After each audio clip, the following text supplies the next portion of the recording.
Maka dia pun mengadahkan tangan ke atas. Ya Rab, ya Rab, ya Allah. Doanya tak dikabulkan Allah. Kenapa? 4 sebab. Mat'amuhu haram, karena makan malbasuhu haram, masrabuhu haram, makan haram, minum haram, pakaian haram.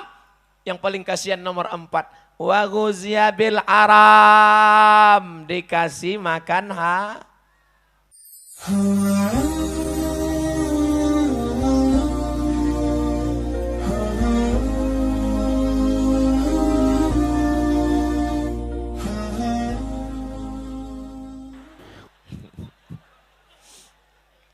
Siap mendengar? Nabi melihat dalam Isra Mi'raj, ada orang perutnya besar sampai sebesar rumah. Lalu Nabi bertanya kepada Jibril, Jibril, ya ini kenapa besar sekali? Rupanya karena makan haram, bukan makan hati. Makan haram. Jadi dengan Isra Mi'raj ini, hendaknya setelah ini berubah. Yang selama ini makan haram berhentilah. Kerja di kantor camat, ada orang ngurus KTP, ngurus surat tanah, ambil. Halal apa haram? Nah, nanti yang kerja kantor camat tersinggung. Pasti tak tersinggung kan? Kenapa? Takut mati.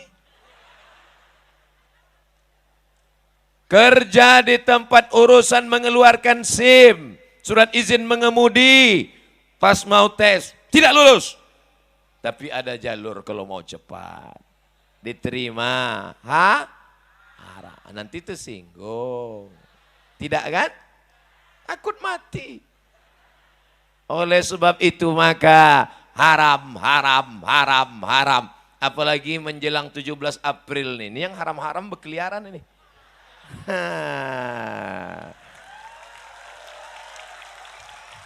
Beras haram, minyak haram, gula haram, sembako haram. Ustadz Somad, kalau dikasih, saya terus terang sampai sekarang saya makanya kuat saya bilang haram, belum dapat. Kalau udah dapat nanti dengarlah ceramahnya. Ceramah kita petang ini adalah bagaimana supaya kita hidup ini tenang. Ibu mau tenang? Banyak-banyak beristighfar ya. Astaghfirullah Rabbal baraya.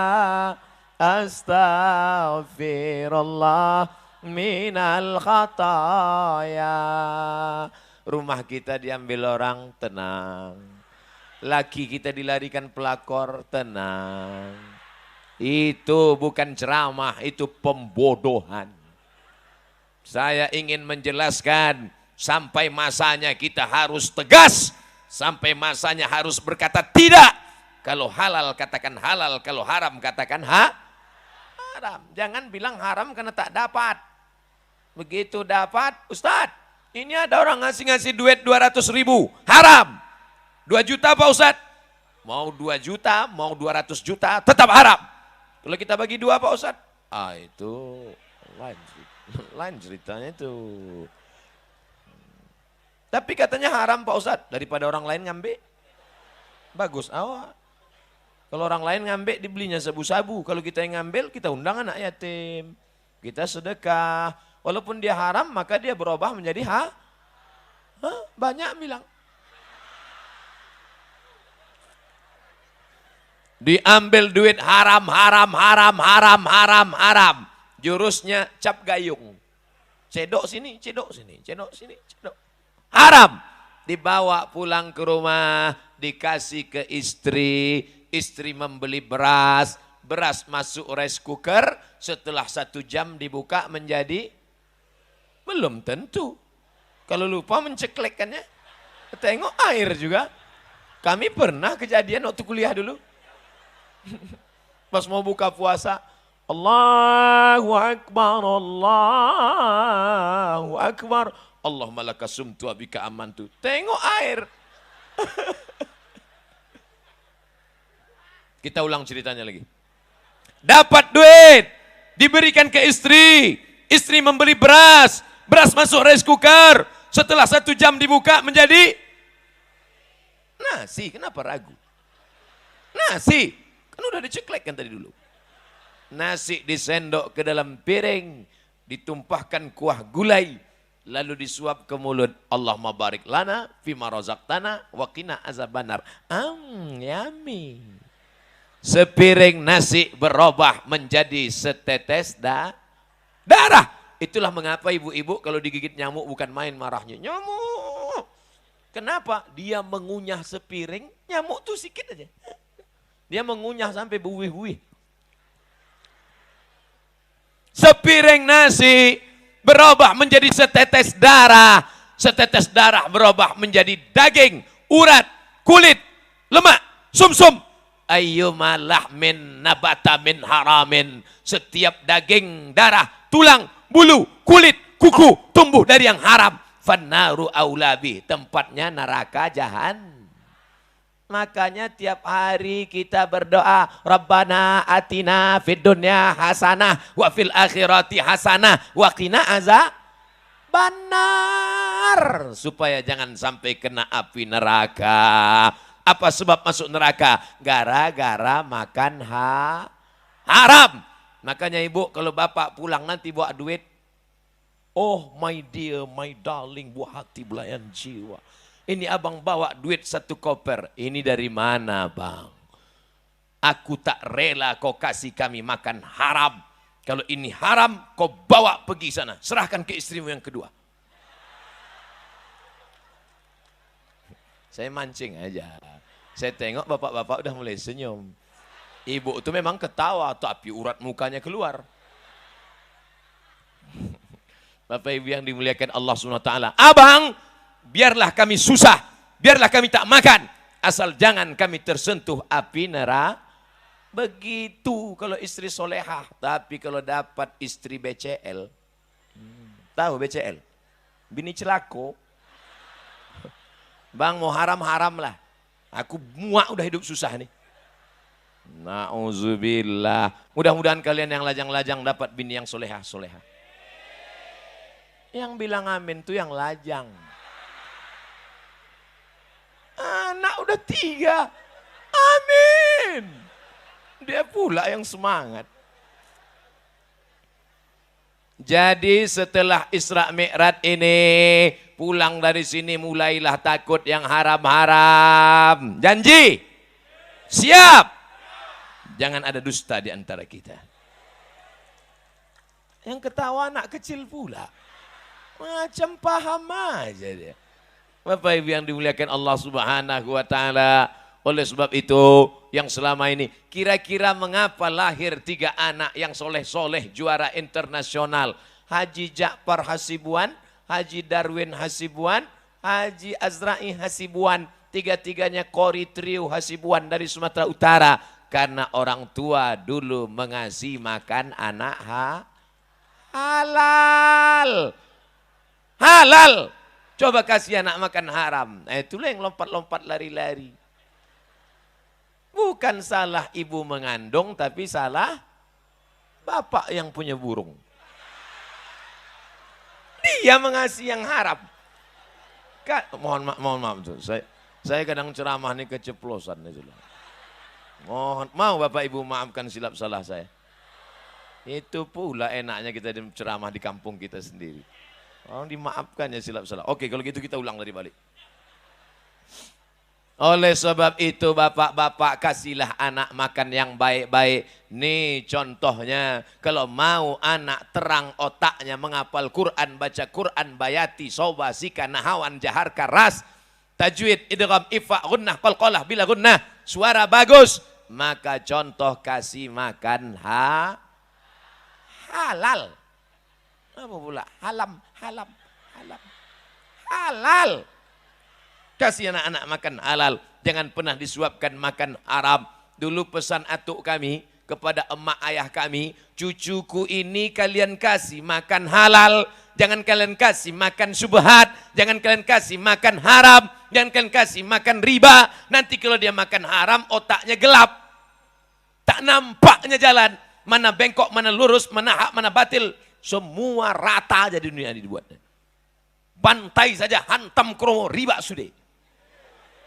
Oleh sebab itu maka tak bisa membedakan mana lampu hijau, mana lampu merah. Nyantai ya. Ditangkap sama polisi. Prit! Tak nampak kau itu merah.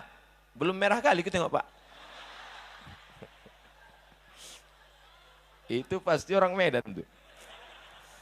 Bapak Ibu yang dimuliakan Allah Subhanahu wa taala. Sedangkan lalu lintas aja ada rambu-rambunya, apalagi hidup. Oleh sebab itu yang buta itu bukan matanya, tapi yang buta itu hatinya. Kenapa hati ini buta? Karena sepiring mangkok bakso mie ayam. Mie ayam pakai bakso Pak Ustadz, sama lah itu. Masuk ke dalam mulut dari yang Arab, maka setetes darah masuk ke jantung yang menyemburkan darah dari jantung ke otak jantung. Jantung yang berdegup, berdetak, 2 jari di bawah terasa dia. Kalau mikrofon yang mahal-mahal tuh bisa terdengar.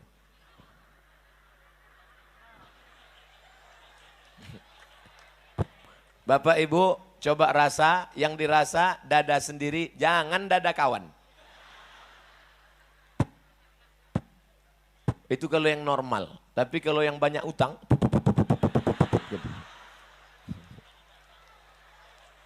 Apa kerja jantung? Berdegup dan berdetak. Apa yang didetakkan jantung? Menyemburkan darah naik ke otak.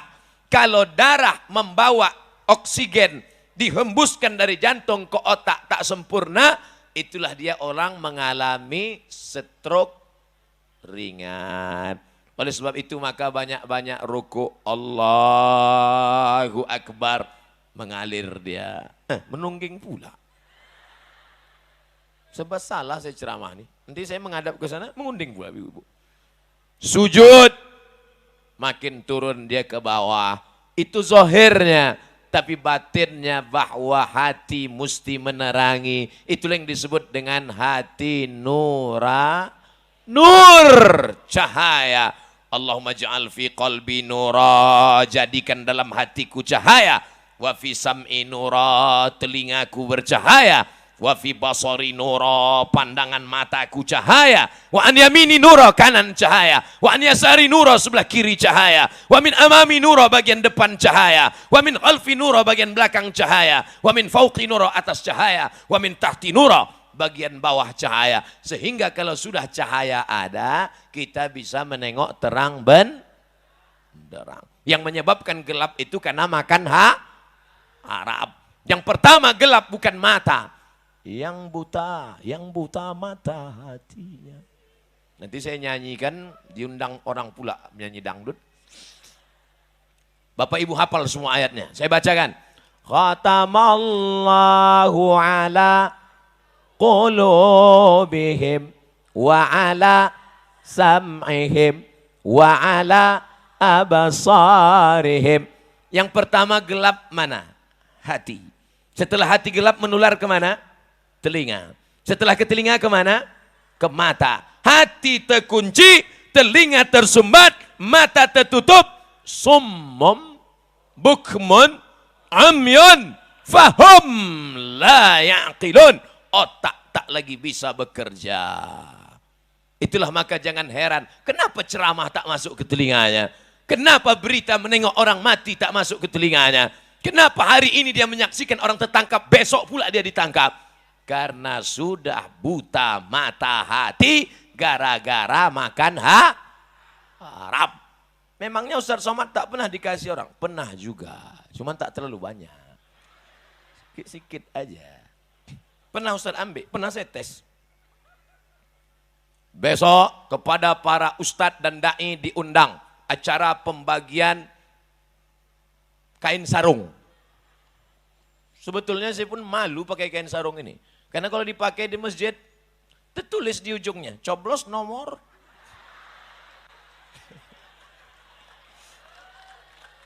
Tapi karena saya mau ngetes sampai kemana duit haram ini.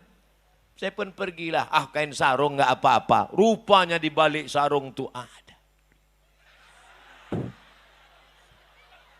Saya ambil duitnya. Dalam hati saya sudah berkata, hai Somad, ini haram, ini haram, ini haram. Tapi datang setan. Kata setan, Mat sikit tak apa-apa. Ambil aja, kau ambil, habis itu istighfar. Astaghfirullah, Rabbal bara. Kata setan, rupanya setan itu ada juga baiknya kadang. Saya ambil lah, saya tengok isinya 1 juta. Buka kunci kendaraan, hidupkan mesin, pas pijak kopling, plung, jebol. Masuk ke bengkel besok 1,5 juta. Sejak itu tobat saya ngambil duit haram. Akan datang kalau ada ngasih 1 juta lagi tak mau saya. Kalau 100 istikharah saya dulu. Artinya itulah dia duit hantu dimakan setan. Ya Allah udah kusampaikan ya Allah. Kalau masih mereka juga makan haram, ya tak tahulah lagi ya Allah. Udah kusampaikan ya Allah. Dikasih anak makan haram. Setetes darah masuk ke jantung. Dari jantung disemburkan, jantung naik ke otak. Akhirnya isi otak anak otak makan haram. Tertulis di keningnya, otak haram. Aku heran nengok anakku nih Pak Ustadz. Ku masukkan ke pesantren, lari. Ku masukkan ke SMP, ditumbuknya gurunya, pecah muncungnya. Heran aku Pak Ustadz. Mau mengamuk saja. Bapak salah, ibu salah, anak salah. Tapi kesalahan anak bermuara dari bapak ibu yang menyuapkan anak makan haram. Nasinya halal, kecapnya halal, ayamnya halal. Tapi diberi dari uang haram. Papa mau keluar kota, ya. Papa lama keluar nih 5 hari, jarang pulang. Namanya siapa? Bang Toib. Ibu pun berdoa dari rumah. Ya Allah, selamatkan suamiku pergi, selamatkan pulang. Jangan sampai diganggu pramugari, jangan sampai diganggu janda tua-tua tak apa-apa, yang muda jangan. Anak pun begitu juga. Tolonglah papa ya Allah. Papa. Jangan panggil papa nak. Anak awak makan sambal belacan. Ayah,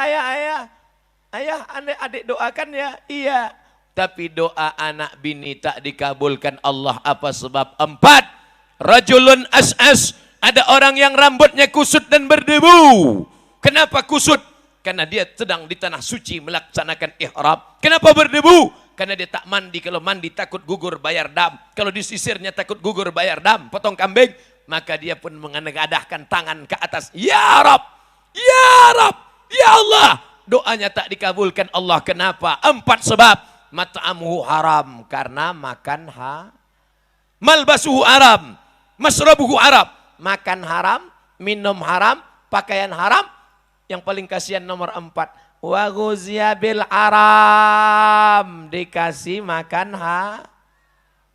Saudaraku yang dimuliakan Allah Subhanahu wa taala, oleh sebab itu maka inilah dia momen Isra Mi'raj. Saya tak mau ceramah ngalor ngidul tak tentu arah. Saya mau fokus pada tema. Setelah ini lebih baik sikit tapi berkesan dan ada perubahan daripada kita cerita tak tentu arah pulang dari sini. Siapa ceramah tadi? Ustaz Somad. Apa yang kau tengok? Tak sesuai gambar dia macam di YouTube. Kau tengok di YouTube tuh keren kali. Was nampak aku keren kurus hitam. Bukan itu tujuan kita ngaji, tujuan ada perubahan. Dah selesai 1. Tadi saya mulai jam 4:30, sekarang jam 5:30. 1 masalah sudah selesai, yaitu masalah perut besar karena banyak makan haram. Tapi kawan-kawan yang perutnya besar nih bukan berarti makan haram. Nah, ini saya jelaskan, jangan nanti balik, kau makan haram kau nih. Akhirnya nanti yang perut besar pas mau diajak berfoto, foto.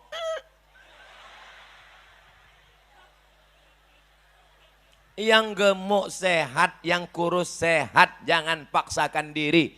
Ibu mau makan, makan aja. Saya asal ada makanan saya makan. Makan ketupat, makan kepitik, makan udang, semua saya makan. Tak ada gemuk-gemuk. Yang penting itu bukan masalah makanannya, tapi pola makannya. Kalau benar tetap slim. Ini ibu saking ingin kurus ditahan makan. Ada orang kasih udang, enggak mau. Ngasih, enggak mau. Ini nggak mau, besok mati. Habis udang tuh dimakan bini baru dia. Makanya ibu kalau makan, makan aja. Jangan diet-diet. Setuju? Saya sedang memunculkan keresahan mereka selama ini.